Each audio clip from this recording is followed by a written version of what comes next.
안녕하세요. 매일 새로운 사연을 전하는 읽어주는 사연 라디오입니다. 구독과 좋아요, 많은 공유 부탁드립니다. 오늘의 사연 시작하겠습니다. 결혼 6년 차를 맞는 올해로 30대 중반의 여자입니다. 남편은 둘째고 위로 형이 한 명 있습니다. 그러니까 저한테는 아주버님 되시는 분이에요. 제가 남편하고 결혼할 때는 아주버님은 아직 결혼을 하지 않은 상태였습니다. 아주버님과 남편이 나이차가 많이 나지는 않는데 직장이 따로 없었거든요. 구제불능에 못 써먹을 사람까지는 아니었고 좋은 대학 나와서 괜찮은 회사 다니던 회사 그만두고 수험 준비를 하고 있던 상황이었습니다. 회계사 준비를 하고 있었고 저희가 결혼하고 나서도 한참이 지난 뒤에야 합격을 했네요. 제가 볼 땐 제 남편이라서가 아니라 둘째인 제 남편이 진국이고 훨씬 실속 있는 사람인데 아주버님은 장손이라고 해서 집안의 기대는 기대대로 이쁨은 이쁨대로 다 받으며 집안 지원 있는 대로 몰빵 받은 분이에요. 제가 옆에서 쭉 지켜봐오며 느낀 바로는 둘째인 남편이 엄청 서운했겠다 싶을 정도로 그도가 지나치다 싶을 정도였습니다. 아주버님이 명문대 나오고 이름 있는 회사를 다녔거든요. 그런데 난데없이 회계사를 하겠다고 회사를 그만뒀고 당시 30대의 나이로 이뤄놓은 것 다 포기하고 꿈을 쫓아 도전을 한다는 모습이 대단해 보였는데 그게 아니더군요. 남편 말에 의하면 회사 생활에 적응을 못한 게 가장 이유가 컸고 회계사의 뜻이 있던 게 아니라 돈을 좀 번다더라 하는 이야기를 들어서 시작한 거라고 해요. 회사 그만둔 지가 한참인데 남편 말에 의하면 솔직히 합격이나 할 수 있을지 싶답니다. 수험 준비 시작하면서 처음에는 자기가 그동안 회사 다니며 모아둔 돈 쓰겠다고 했다는데 모아놓은 돈도 그렇게 많지 않았고 결국 집안 지원을 또 받기 시작한 거예요. 그것 때문에 저희 결혼할 때도 시부모님이 첫째 뒷바라지 해줘야 한다고 지원을 많이 못 해주신다고 했습니다. 남편이 많이 기분이 나빠 보였고 저한테도 미안하다고 사과했어요. 어차피 저도 친정에서 지원 최대한 안 받으려던 생각이라서 크게 문제될 거 없다고 했습니다. 그런데 막상 결혼 준비 시작했더니 남편이 처음에 자기가 모아놓았다는 돈의 액수를 제가 정확히 기억하는데 1,000만 원 정도 줄여서 말하더라고요. 뭔가 느낌이 쎄해서 캐고캐고해서 알아보니 아주버님이 공부하면서 동생인 남편에게까지 손을 벌렸던 겁니다. 액수가 액수기도 하고 한푼이 아쉬운 상황이다 보니 제가 눈치를 못 챌 수가 없었고 그것 때문에 남편한테 파혼까지 들먹이면서 한바탕 했었습니다. 여태까지 아주버님 첫째라고 해서 집안 지원 몰빵 받아왔고 아들 결혼하는데도 시부모님이 첫째 해줘야 한다고 너한테 돈 한 푼 해줄 수 없다고 하지 않았느냐. 이런 식으로 벌써부터 가족들한테 돈 주고 하면 네 손에 뭐가 남겠냐고 하면서 남편에게 자꾸 이런 식이면 저는 이 결혼 안 하겠다고 해버렸어요. 받은 거 쥐뿔도 없으면서 평생 가족들 뒷바라지만 하면서 살 거면 나까지 끌어들이지 말고 혼자서 하라고 말이죠. 남편이 그때 정신을 크게 차렸다고 아직도 저한테 그때 그렇게 말해줘서 고맙다고 하고는 합니다. 아무튼 그 덕에 저는 남편을 얻었지만 아주버님과는 잘 지낼 수가 없었네요. 남편한테 손 벌린 사실도 알게 되었고 무엇보다 남편이 앞으로는 아주버님을 도와줄 수 없다고 못을 박아버렸으니 아주버님 입장에서도 제가 엄청 눈엣가시 같은 존재였을 거예요.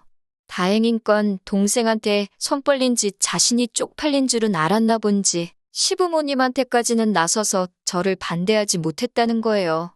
아주버님 딴에는 그 나이 먹고 부모님 등골 빨아먹는 느낌이 들어서 동생한테 돈을 빌린 거고 나중에 성공하면 갚겠다고 하고 남편 돈을 빌린 것 같은데 나중에 이야기하겠지만 그렇게 은혜 갚을 줄 아는 사람은 아니더라고요. 그리고 저희는 결혼을 하게 되었습니다. 집안 지원 다 받고 아직도 시험 준비하고 있는 아주버님을 보면 좋은 대학 나온 건 아니지만 상위권 대학 혼자임으로 졸업하고 취직도 잘하고 자기 분야에서 인정받고 일하는 모습을 보면 대단하기까지 했어요. 그런데도 시부모님은 첫째 하면서 아주버님만 챙겨주지. 동생인 남편은 신경도 안 쓰는 게 제 눈에도 보였습니다. 그리고 남편은 그런 부분에 있어서 알게 모르게 마음의 상처를 받고 있구나 하는 느낌이 들 때가 있었어요. 아무래도 그 모습을 보니 제 속이 같이 상해서 그랬나. 제가 어떻게든 남편을 인정받게 해주려고 더 노력을 했었나 봐요. 평생을 그렇게 살아오신 분들인데 제가 어떻게 한다고 바뀌실 분들이 아니란 것도 모르고 지성이면 감천이다 하는 생각으로 진심을 다해 잘하면 언젠가 시부모님이 둘째인 남편도 알아주시지 않겠나 생각을 했습니다. 스스로 나서서 시부모님께 인정받기 위해 더 노력한 건 없지만 정황상 결혼은커녕 변변찮은 직장조차 없던 아주버님을 대신해서 한동안 남편이 장남 역할을 해야 했고 제가 맏며느리 역할을 해야 했었거든요. 첫째 사랑에 눈이 먼 사람이라고 생각했는데 비싼 돈 들여가며 대학 보내고 열심히 공부시켜 겨우겨우 취직시켜놨더니 얼마 되지도 않아서 회사 그만두고 시험 준비만 5년을 넘게 하고 있으니 그걸 지켜보는 시어머니 또한 마음이 말도 아니었나 봐요. 제가 알아보기로는 회계사 시험이 평균적으로 3년에서 4년 준비하면 합격들을 한다고 하는데 시어머니도 그걸 모르고 계시지는 않을 테고 별 소득 없이 저렇게 돈이며 쌀이며 축내고 있으니 좋게만 보이시지는 않았을 거예요. 그런데 그 와중에 남편하고 제가 장남 역할에 맏며느리 역할 잘해내고 가끔씩 찾아뵈서 용돈도 조금 드리고 식사 대접하고 자식돌이를 잘하고 있으니 둘째인 남편을 대하는 태도가 조금 달라지신 느낌이었어요. 이런저런 번거로운 일까지 대신 처리하고 해결해주고 있으니 장손만 애지중지하던 시부모님도 남편의 공을 인정해주기 시작하신 거예요. 남편도 그걸 눈치챘는지 한동안 엄청 좋아 보였고 저도 남편이 좋으니 덩달아 같이 좋았습니다. 그런데 사람이 쉽게 변하지 않는다고 믿는 도끼에 발등 찍힌 정도는 아니지만 남편도 저도 굉장히 실망하게 되는 사건이 있었습니다. 시아버지께서 계단에서 발을 헛디디면서 크게 다치시는 바람에 병원에 길게 입원을 하시게 되었어요. 그때 어머님이 저를 부르시더니 저한테 어쩔 수 없는 선택을 강요하시더군요. 제가 병원에 가서 아버님 병수발을 들거나 공부하는 아주버님 끼니 챙겨주면서 뒷바라지를 해주거나 둘 중에 하나를 해야만 한다고 하시더군요. 솔직히 둘 중에 어느 것 하나 하고 싶은 일이 없었는데 그걸 골라서 해야 한다는 게 더 어이가 없었습니다. 이 허울뿐인 맏며느리 자리도 싫었고 여태까지 잘했던 게 소용이 없구나 하는 생각을 갖게 되었어요. 만약 아주버님이 집안 지원 받아 들어간 회사에 조용히 머물러 있고 자리 잡아 결혼까지 해서 제대로 장손 노릇을 하고 있었다면 둘째인 제가 맏며느리 소리 들어가며 이런 일을 고민할 필요도 없는 거잖아요. 지원은 아주버님이 몰빵을 받았으니 시부모님 노후 책임지는 것도 이런 상황에서 발벗고 나서야 하는 것도 아주버님이어야 한다고 생각했어요. 그리고 솔직히 똑같은 공부를 5년이나 넘게 했는데 그 장소가 병원이면 어떻고 집이면 어떻냐 싶었습니다. 병원 가서 공부를 못하겠으면 솔직히 아주버님 나이가 몇인데 그 나이가 되도록 밥도 혼자 못 챙겨 먹어서 제가 밥까지 챙겨줘야 하는지 이해도 가지를 않았어요. 공부하려면 밥 해먹는 시간도 아깝다고 아주버님 편을 드는데 여태까지 노력한 게 허사라는 생각이 들었습니다. 울며 겨자 먹기로 결국 아버님이 입원하신 2달간 아주버님이 저희 집에서 한동안 신세를 졌어야 했습니다. 저는 그때 오만정이 떨어져서 남편한테도 이제 딱 남들 하는 만큼의 도리만 하고 시가와는 거리를 두고 지냈으면 좋겠다고 선언했습니다. 남편도 자기 형이 우리 집에 와서 지내는 동안 크게 실망을 했나 봐요. 어머님이 남편한테도 매일같이 전화해서 제가 아무래도 아주버님 밥을 제대로 안 챙겨줄 것 같으니 퇴근길에 고기도 사가고 뭐도 사가고 아주버님이 좋아하는 것들 주르륵 읊으시면서 남편을 닥달했나 봅니다. 남편도 그간 인정받는 느낌에 기분이 좋았었는데 저처럼 다 잡치고 말았던 거예요. 그래서 그 뒤로 시댁에 방문하는 것도 줄이고 줄어든 만큼 외식도 안 하고 용돈도 줄어드니 시부모님도 우리가 갑자기 왜 그러나 생각하시고 눈치를 채셨나 봅니다. 명절날이나 가족들 모인 자리에서 아주버님한테 너도 얼른 공부 마치고 합격해서 자리 잡아야 하지 않겠니 하면서 눈치도 주고 잔소리를 하시기도 하고 동생네 보라고 하면서 저희를 들먹이며 아주버님하고 비교를 하기도 하셨지만 저희들 떠나간 마음은 돌리지는 못했어요. 아무튼 아주버님 그렇게 온 가족 고생시키고 속을 썩이더니 기어코 회계사 시험에 합격을 했습니다. 평균 4년 걸린다는 시험을 8년이나 준비해서 합격했으니 어디 가서 자랑은 못할 거라고 생각했는데 어머님은 아주 동네방네 보라고 아파트 입구에다가 현수막까지 걸어 놓으셨더라고요. 어중간한 의사 변호사 하느니 요즘은 회계사가 최고라고 하시면서 자랑을 하시는데 아주버님 하기 나름이겠지만 그것도 좋은 회계법인 들어가야 하는 걸로 알고 있는데 그래도 축하할 일은 축하할 일이고 저도 잘됐다 싶었습니다. 이제 드디어 집안에 장손이 한 사람 몫을 하게 되었으니 저도 남편도 마음의 짐을 덜을 수 있었으니까요. 집안의 뒷바라지가 그만큼 들어갔으니 당연히 기대에 부응을 했어야겠고 시부모님도 집안 지원 몰빵 받은 첫째한테 기대가 컸었을 겁니다. 그리고 남편 또한 결혼 전에 좋으나 싫으나 도와줬던 돈이 있었으니 온 가족이 다 아주버님한테 큰 기대를 했었어요. 그래도 전문직인이 들어간 곳에서 월급이 적은 편이 아니었거든요. 그러니 이제 아주버님이 뭐라도 하지 않겠나 생각하는 게 부당한 기대가 아니고 어찌 보면 당연한 기대였을 거예요. 그런데 아주버님은 취직하고 나니까 입을 쓱 닫더군요. 저까지 포함해서 온 가족 뒷바라지 시키고 고생시킬 때는 언제고 합격하고 나니까 그동안 공부만 해온 삶이 후회가 된다면서 곧장 시댁에서 나가서 독립해서 살기 시작했고 쉬는 날에 시부모님 찾아뵙기는커녕 자기 놀러 다닐 거 놀러 다니고 갖고 싶은 거 사가면서 다 자기를 위해서만 돈을 쓸어 다니기 시작했어요. 본인 때문에 고생했던 가족들한테는 국물 한 방울도 없었고 말입니다. 아주버님이 시어머니한테서 거리를 두려고 한 만큼 시어머니는 저희들한테 더 연락을 자주 하셨어요. 하지만 저희도 당한 게 있으니 거리를 두려고 했습니다. 그 와중에 아주버님이 이제 자기도 정착하고 결혼을 하겠다며 2년 전에 여자를 한 명 집에 데려오게 되었습니다. 아주버님이 시험 준비하면서 쓸데없이 보낸 시간도 있고 해서 나이가 적은 편이 아니라 결혼은 다 했다고 생각했는데 정말 의외였어요. 아주버님이 형님을 집에 처음 소개시켰을 때 집안은 아주 난리도 그런 난리가 없었어요. 아주버님 나이도 많은데 형님은 아주버님보다 2살이 더 많았거든요. 그리고 이미 결혼을 2번이나 다녀온 사람인데다가 중학교 들어간 아들에 이제 4살 되는 딸에서 애가 2이나 딸려 있었습니다. 요즘 이혼한 게 뭐 흠되는 것도 아니고 오히려 아주버님이 결혼한다는 사실이 축하할 일이라고 생각했는데 시부모님은 알아 누우실 정도로 난리가 났어요. 어떻게 키운 장손인데 다녀온 여자를 어떻게 맏며느리로 들이겠냐면서요. 심지어 형님은 결혼하기 전에 아주버님한테 자기 자식들이 소외감을 느낄 수도 있으니 결혼을 하면 애를 갖지 않겠다고 선언을 하셨다는 겁니다. 제가 이해가 가지 않았던 부분은 이미 형님한테는 시다른 자식이 2이나 있는데 자식들이 소외감을 느낀다고 아이를 안 갖는다고 미리 못을 박았다는 점입니다. 더 이상 자기 배불러서 자식을 갖지 않아서 그러는 건지 2번째 남편하고는 둘째 아이를 가졌으면서 3번째 남편인 아주버님하고는 안 된다는 게 이해가 가질 않았네요. 시부모님도 그 말을 듣고 억장이 무너졌는지 다녀온 여자를 맏며느리 삼는 것도 모자라서 이젠 남의 집 자식한테 우리 집 대를 이어주겠네 하시며 아주버님한테 그 결혼을 하면 연을 끊는다니 어쩌니 하면서 아주 난리도 아니었습니다. 그런데 결국 2사람은 결혼을 하게 되었습니다.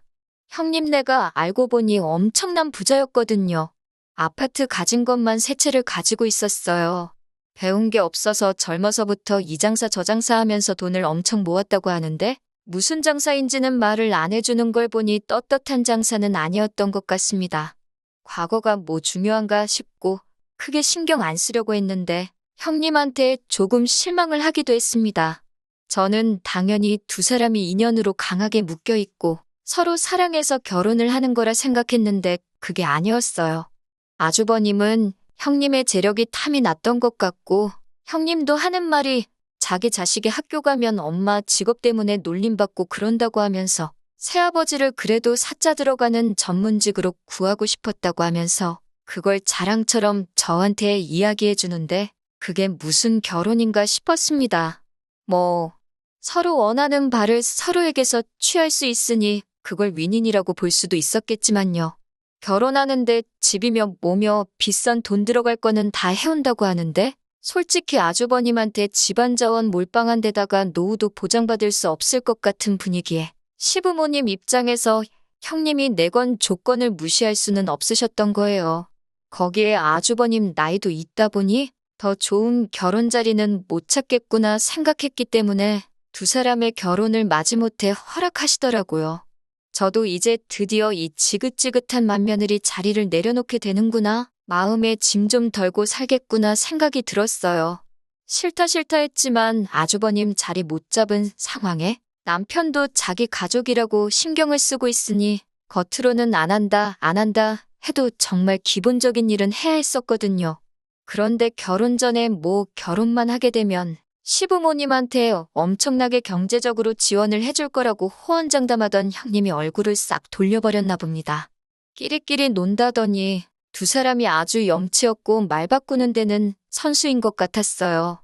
저희가 찾아가질 않으니 시어머니가 저희 집까지 오셔서는 형님 뒷담화를 그렇게 하고 역시 믿을 건 너네밖에 없다면서 여전히 저한테 맏며느리의 역할을 강요하셨어요.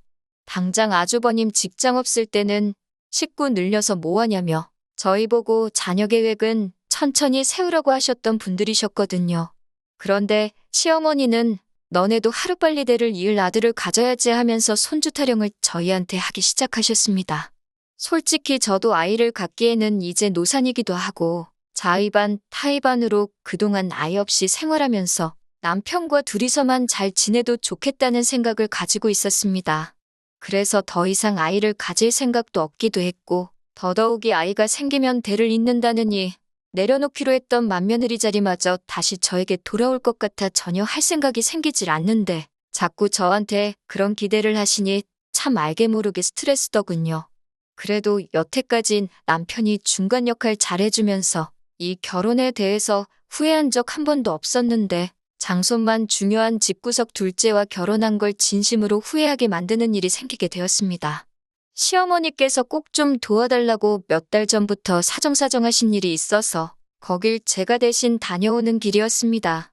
고생해가며 일을 마치고 서류랑 해서 전해드릴 것도 있고 해서 시댁으로 찾아갔습니다.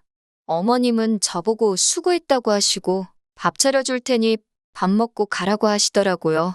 거르기에는 시간도 애매하고 남편도 야근이 예정되어 있어서 저도 그냥 차려주신 거 먹고 그날 식사는 땡쳐야겠다 생각하고 알겠다고 했습니다.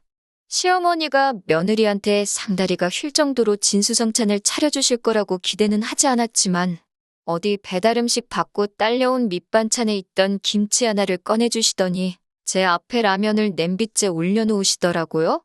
집에 이것밖에 없다고 하시면서 그 흔한 계란 하나 깨넣어주지 않으셨어요. 파라도 썰어서 올려주셨다면 그렇게 서운하지도 않았을 텐데 정말 그냥 라면 하나 덜렁 끓여서 줄 거라고는 상상도 하지 못했네요.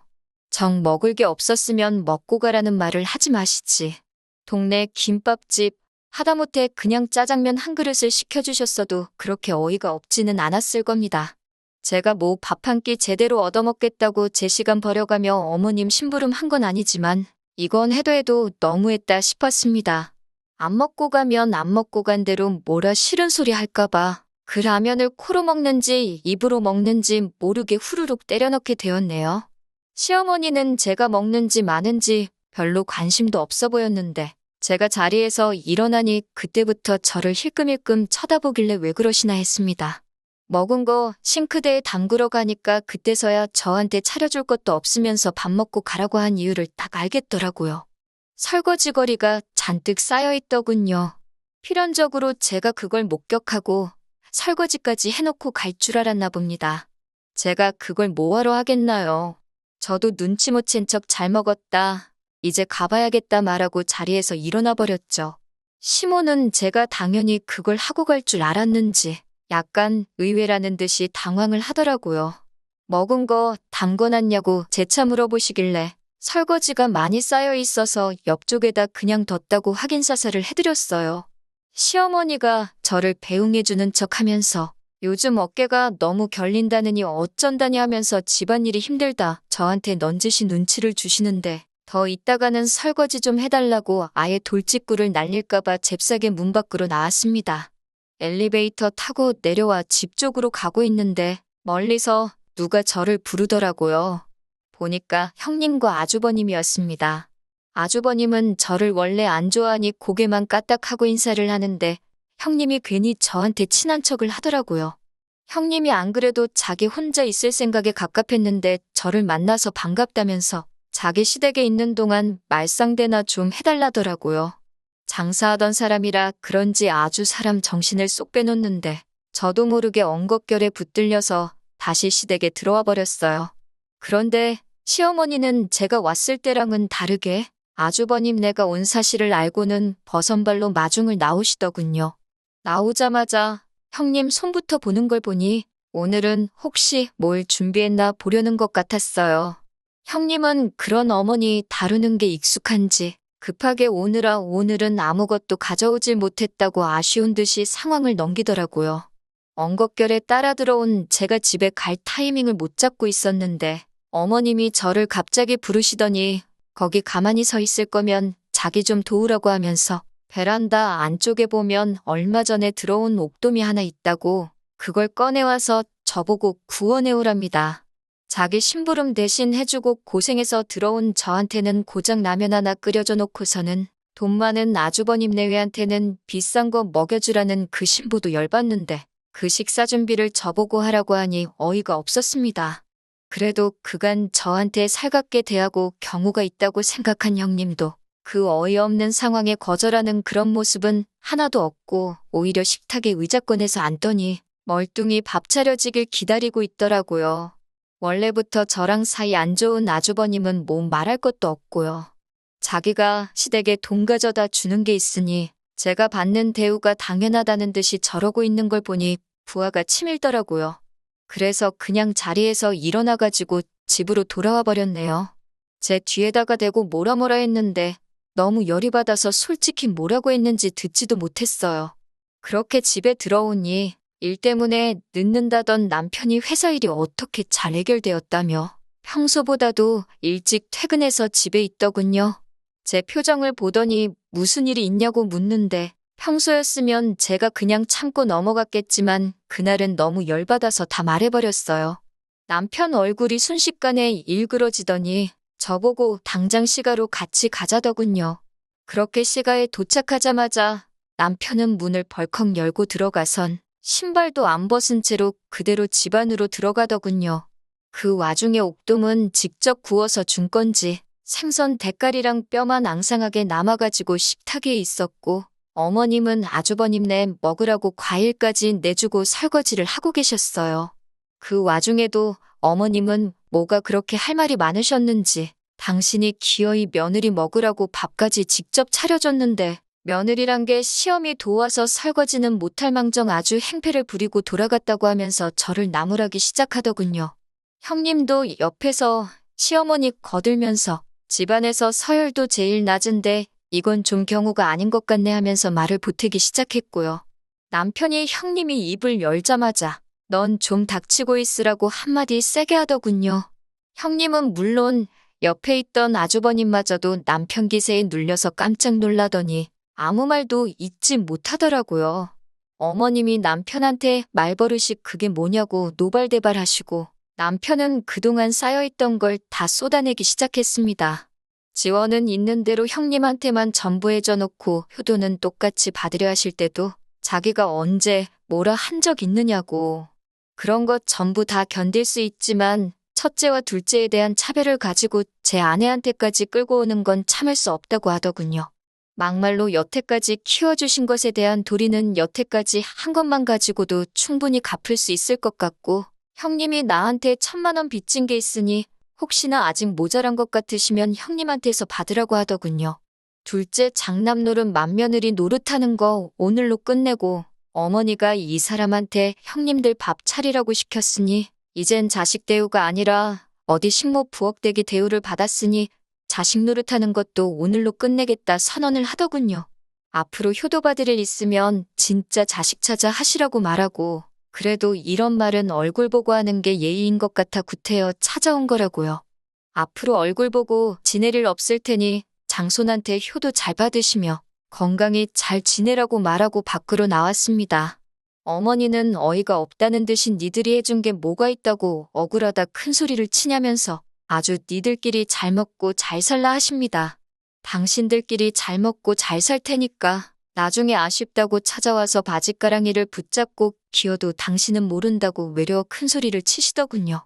그동안 부당한 대우 숱하게 당해왔지만 남편에게 말한 적은 처음이에요. 그리고 남편도 내심 제가 희생하는 거 알고 있었는데 제가 못 참겠다고 처음 말을 꺼내니 과감하게 자기 부모님한테 큰 소리도 낼 줄 알고 솔직히 다시 봤습니다. 천륜을 끊어낼 수는 없겠지만 적어도 저를 위해 이렇게 목소리 높일 수 있는 사람이라는데 다시 봤고 제가 남자 하나는 잘 골랐구나 하는 생각이 들었네요. 참 사람 일이 우스운 게 돈 많은 아주버님이 있는데 니들이 그래봤자 뭐가 무섭냐는 식으로 나오셨던 시어머니한테서 얼마 전에 전화가 왔네요. 미안했다고 하시면서 남편한테 말 좀 잘 해달라나요.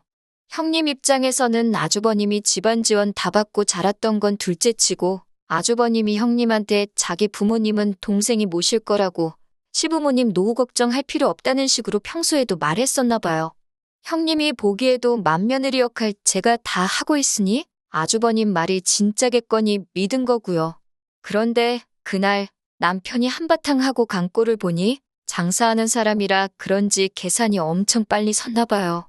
이거 시부모님 쥐뿔도 없는 것 같은데 남편이라고 수험 준비하는 거에 올인해줘서 빼도 박도 못하게 시부모님 노후를 책임져야겠구나 하는 계산 말이죠. 그리고 그 계산 중에 자칫하다간 자기가 힘들게 벌어놓은 돈 가지고 효도를 할 수도 있겠다는 생각을 했는가 봅니다. 적당히 전문직 남편 구해서 신분 세탁하고 자기 자식들 호강시켜주면서 벌어놓은 돈 편하게 쓰려고 했는데 막상 그 돈이 자식들이 아니라 시부모 호강시켜줄 수도 있다는 생각을 하니 아까웠나 봐요. 형님 입장에 이미 이혼을 2번이나 했는데 3번이 뭐가 어려웠겠어요? 형님은 아주버님한테 이혼을 무기 삼아서 시부모님하고 연을 끊던가 갈라서던가 하라고 했답니다.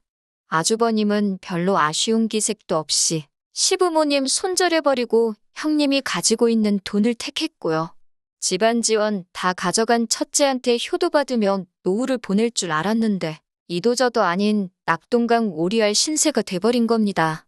어찌나 칼 같은지 전화해도 통받지도 않고 그동안 뻔질나게 찾아와서 밥 얻어먹고 갔는데 이젠 코빼기도 안 비춘다고 하더라고요. 결국 그날 저녁에 남편한테 이 이야기를 했어요. 솔직히 이 이야기를 전할까 말까 고민 많이 했습니다.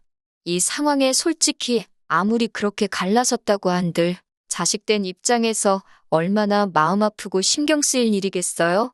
그리고 제가 아무 말 안 해봐야 시부모님이 남편한테 직접 전하면 끝인 이야기인데 제가 숨길 필요가 없다고 생각했습니다. 하지만 남편은 단호하게 신경 쓸 필요 없다고 대답을 해주더군요. 이미 자기는 마음 굳힌 지 오래고 2분이 그렇게 된 건 안타까운 일이지만 자초하신 거나 마찬가지라고요. 자기가 앞으로 효도를 한다면 어떻게는 자기 등쳐먹을 생각만 하는 부모님이 아니라 저 같은 사람 자기한테 보내주신 친정 부모님께 하겠다고요. 뿌린 대로 거둔다는 말이 무색하게 공들여 지은 자식 농사를 가지고 시부모님은 수확도 못 해보고 옆에 잡초인 줄 알고 그냥 자라게 내버려둔 남편은 이제 줄기를 틔우고 황금 열매를 맺었는데 황금 열매를 맺은 나뭇가지가 옆집 담장으로 넘어가 버려 수확도 못하고 침만 삼키며 쳐다보고만 계시네요. 저도 믿음직한 남편과 함께 이제 정말 한번 잘 살아보려고 합니다. 긴 이야기였는데 끝까지 들어주셔서 감사합니다. 긴 이야기 들어주셔서 감사합니다. 오늘의 사연은 여기까지입니다. 구독과 좋아요, 알람 설정해주시면 앞으로 더 좋은 사연으로 찾아오겠습니다. 감사합니다.